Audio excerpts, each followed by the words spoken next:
வணக்கம். எனக்கு கிடைச்ச தலைப்பு வந்து அசோகமித்ரனின் காந்தி சிறுகதை. இந்த கதையில் இந்த கதையே வந்து ஸ்ட்ரீம் ஆஃப் கான்ஷியஸ்னஸ் இல்லைன்னா வந்து கதை சொல்லின் மன ஓட்டமாக தான் ப்ரெசென்ட் பண்ணப்பட்டிருக்கு. இந்த கதையில் வந்து முக்கியமாக ரெண்டே கதாபாத்திரம் தான். ஒன்று வந்து கதை சொல்லி, இன்னொன்று வந்து கதை சொல்லியின் நண்பர். கதை சொல்லியை பற்றி இந்த கதையிலேருந்து தெரிய வருது என்னென்னா, அவர் வந்து புறத்தோற்றத்துக்கு தன்னை ஸ்ட்ராங்காக காமிச்சிக்கிறதுல இன்ட்ரெஸ்ட் இருக்கிறவர்.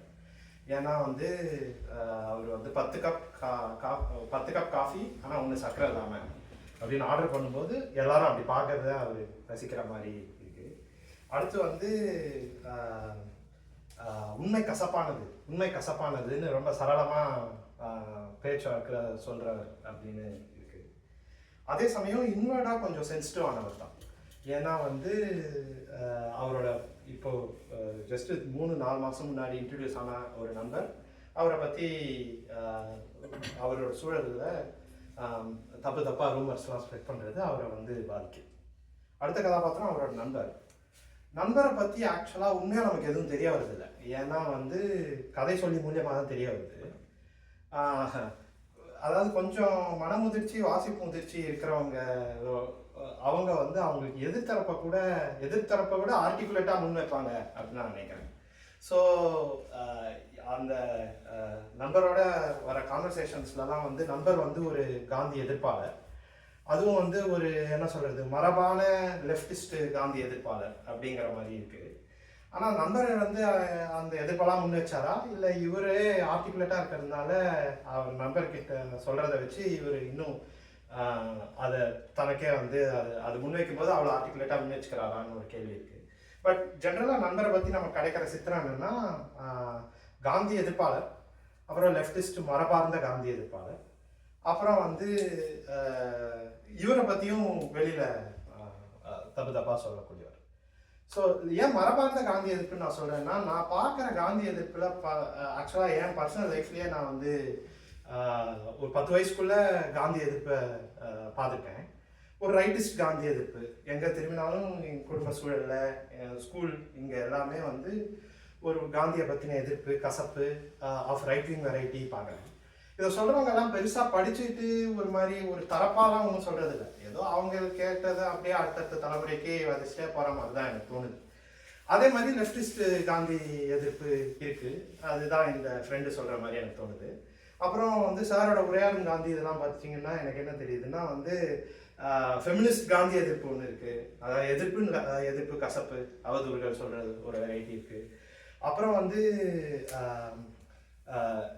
ஆக்சுவலாக வந்து மைனாரிட்டி கம்யூனிட்டிஸில் நடக்கிற மிஷினரி ஸ்கூல்ஸ்லாம் கூட காந்தி எதிர்ப்பு ரொம்ப அப்படியே சிஸ்டமிக்காக இருக்குது அப்படின்னு தெரியுது. ஸோ அப்படி ஒரு காந்தி எதிர்ப்பு கசப்பு தான் வந்து ஃப்ரெண்டு முன்வைக்கிறாரு.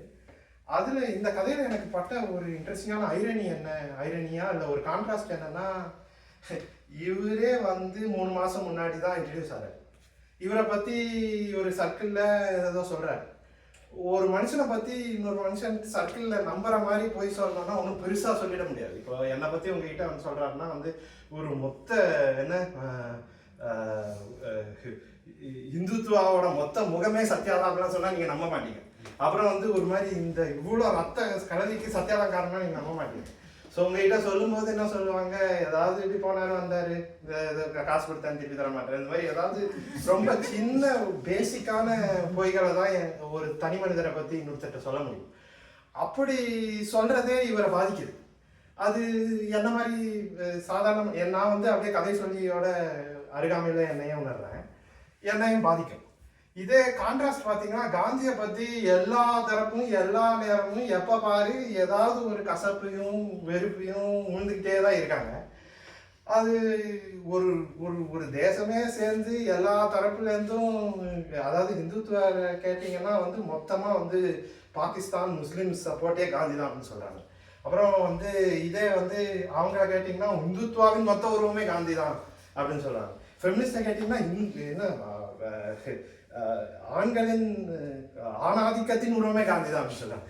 இப்படி எல்லா சைட்லேருந்தும் எப்படி போட்டு அடித்தாலும் அது எதுவுமே வந்து அவரை பாதிக்காமல் தான் நம்பின தர்மத்திலேயே நின்று செயலாற்றினார் அப்படிங்கிற அந்த கான்ட்ராஸ்டை இந்த கதை காட்டுதுன்னு நான் நினைக்கிறேன். அது எப்படி காட்டுதுன்னு நான் சொல்கிறேன்னா வந்து ஆக்சுவலாக க்ரூரமாக காந்தியை பற்றி திட்டிட்டு அந்த படத்தை திரும்பி பார்க்கும்போது படம் இன்னும் சிரிக்கிற மாதிரி இருக்குது அப்படின்னு அசோகமித்ரன் சொல்கிறார். அது சொல்லும்போது சரி இது இந்த இந்த ஒரு கேள்வியை அடிக்கோடிட்டு இந்த கதை வந்து என்னை சிந்திக்க வைக்குது. அடுத்தது வந்து இன்ட்ரெஸ்டிங்கானது என்னென்னா வந்து நீங்கள் தான் வந்து திட்டத்தான் திட்டுறீங்க, உண்மையை தெரிஞ்சுதான் திட்டுங்க அப்படின்னு சுயசரிதையிலேயே திட்டத்துக்கான எல்லா அமினேஷனையும் ரொம்ப ஓப்பனாக எழுதி வச்சு போன ஒரு கேரக்டர்னும் அசோகமித்ரன் சொல்கிறார். ஸோ இதுதான் வந்து இந்த கான்ட்ராஸ்ட் ஒன்று எனக்கு பட்டுது. அடுத்து வந்து நல்ல கதைகளில் வந்து ஒரு அன்காமன் விஸ்டம் இல்லைன்னா ஒரு அன்காமன் இது வரைக்கும் தெரியாத ஏதாவது செய்திகள் இருந்தால் நான் இன்னுமே பர்டிகுலர் அப்ரிஷியேட் பண்ணுவேன். அப்படி வந்து அந்த ஃப்ரெண்டு சொல்கிற எதிர்ப்புகளில் இது வரைக்கும் எனக்கு தெரியாது. ஆக்சுவலாக அதை பற்றி படிக்கும்போது சரி இவ்வளோ நாள் இது தெரியாமல் போச்சு அப்படின்னு கொஞ்சம் வெக்கமாகவே இருந்து வந்து என்னென்னா அந்த கர்வாலி ரெஜிமெண்ட்டை பற்றி அவர் ஃப்ரெண்டு சொல்கிறார். அது இந்த கதைக்கு அப்புறம் தான் நான் என்னன்னு தேடி படித்தேன். அது வந்து பெஷாவரில் ஒரு மார்க்கெட்டில் பீஸ்ஃபுல் ப்ரொட்டஸ்டர்ஸ் கூடி இருக்காங்க. அவங்க வந்து கான் அப்துல் கஃபார் கான் அப்படிங்கிற ஃப்ரான்டியர் காந்தின்னு நம்மளாம் ஹிஸ்ட்ரி புக்கில் 2 வரி தான் வந்தது எனக்கு சிபிஎஸ்சியில். அது ஒரு படம் வந்தது. அதுக்கப்புறம் அவர் எவ்வளோ பெரிய ஆளுமை, அவர் அவரோட பங்கு என்ன அப்படிங்கிறதுலாம் இந்த கதைக்கு அப்புறம் நான் தேடி படிச்சுக்கிட்டது, இந்த உரைக்காகவே நான் படிச்சுக்கிட்டது. ஸோ அதில் வந்து அவரோட கைதுக்கு எதிராக அவரோட சப்போர்ட்டர்ஸ்லாம் கூடி இருக்கும்போது பிரிட்டிஷ் வந்து அவங்களோட அடக்குமுறையை ஏவி விடுறாங்க. அந்த சீனை ஆக்சுவலாக யோசிச்சு பார்த்தீங்கன்னா பயங்கர இதுவாக இருக்கும். ஸோ பிரிட்டிஷ் ஆர்மி வந்து கர்வால் ரெஜிமெண்ட்டை கூப்பிட்றாங்க. கர்வாலிகள் வந்து இந்துக்கள் பெரும்பாலும் உத்தராகண்ட் மாநிலத்தை சேர்ந்தவங்க. சார்தாம்லாம் நான் போயிருக்கேன் ஒரு வாட்டி. அப்போ கர்வாலி நிலங்களை பார்த்துருக்கேன், வாய்ப்பு கிடைச்சேன். அங்கேருந்து கண்டிஷன்ட்டை ஏன் கூப்பிட்றாங்கன்னா இது வந்து ஃப்ரான்டியர் ப்ராவின்ஸில் நடக்கிற பெஷாவில் நடக்குது. ஸோ குழி இருக்கிறவங்கெல்லாம் முஸ்லீம்கள். நம்ம ஒரு ஹிந்து ரெஜிமெண்ட்டை கூப்பிட்டு அடக்குமுறை ஏவோன்னு பிரிட்டிஷ் பிளான் பண்ணி ஷூட்டிங் ஆர்டர் கொடுக்கும்போது சந்திரா சிங் கர்வாலின்னு அவங்களோட தலைவர் வந்து அந்த ஆர்டரை மறுத்துறார். சுடுன்னு சொல்லும்போது இல்லை சுட மாட்டேன் அப்படின்றார். அவர் ஒரு காந்தியன். அதாவது ஸோ அன்னைக்கு வந்து அவர் ஆர்டரை மறுக்கிறதுனால அந்த மொத்த கண்டிஜென்ட்டையும் கோர்ட் மார்ஷல் பண்ணி அவருக்கு வந்து டெத் சென்டென்ஸ் கொடுத்து அப்புறம் அவர் 14 இயர்ஸாக அது கரைச்சி அப்புறம் 7 இயர்ஸ் ஜெயிலில் இருந்து வெளில வந்து காந்தி கூட சபர்மதியிலே இருந்து குவிட் இண்டியா மூமெண்ட்லலாம் பங்கேற்று இந்த மாதிரி அவருக்கு ஒரு பெரிய பயணம் இருக்குது. ஸோ நான் என்ன நினைக்கிறேன், இவ்வளோ கசப்பு எதிர்ப்பு காந்திக்கு காந்தி காலத்திலே இன்னும் இருந்திருக்கும். அப்புறம் இன்னொரு பெரிய மனிதர்கள் வந்து பெரிய எதிர்பார்ப்பை ஹியூமன் கைண்ட் மேலே வச்சுருப்பாங்க. அப்படி பெரிய எதிர்பார்ப்புகளுக்கு பெரிய ஏமாற்றங்களும் வந்து சேரும். ஏன்னா பார்ட்டிஷனில் இப்படி எல்லாரும் வெட்டிட்டு சாகுறாங்கங்கும்போது ஒரு எதிர்பார்ப்பு முடிச்சிடறேன்.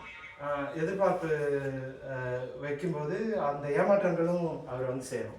அவ்வளோ ஏமாற்றங்களுக்கு நடுவில் ஒரு காந்தியன் வந்து இவரோட ஃபிலாசபியால் இவரோட தாட்டால் அத்தனை பேரை சுட மாட்டேன், எனக்கு என்ன ஆனாலும் பரவாயில்ல, மொத்த கண்டிஜென்ட்டே ஜாலியன் வாலாபாகில் குர்கா ரைஃபிள் பண்ண தப்ப அதே வந்து கர்வால் ரைஃபிள் வந்து மலபாரில் பண்ண தப்ப நாங்கள் இந்த வாட்டி செய்ய மாட்டோம் அப்படின்னு சொன்னது காந்திக்கு தெரிய வந்திருந்தா அவர் ரொம்ப சந்தோஷப்பட்டிருப்பாருன்னு நினைக்கிறேன். தெரிய வந்ததுன்னு பார்த்து அவர் ரொம்ப புகழ்ந்து இவரை பற்றி எழுதினார்.